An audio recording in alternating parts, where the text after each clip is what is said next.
Hi అండి.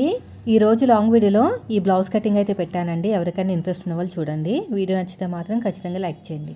ఇప్పుడు original క్లాత్ని పెట్టి కట్ చేస్తున్నానండి. ఫస్ట్ వచ్చేసి పెద్ద బార్డర్ వచ్చింది, అది హ్యాండ్ కింద తీసేసుకున్నాను. తర్వాత ఇంకొక చిన్న బార్డర్ ఉంది కానీ అది ఏం అవసరం లేదు. ఫోల్డింగ్ అనేది మన వైపుకు ఉండాలి, బ్యాక్ పార్ట్ కటింగ్ కదా. అయితే ఇక్కడ కోరాస్ ఆపోజిట్లో ఉండేటట్టు చూసుకోవాలి కాబట్టి నేను ఆపోజిట్లో పెట్టేశానండి. ఇలా అయితే మనకి పన్ను అనేది పర్ఫెక్ట్గా ఉంటుందన్నమాట.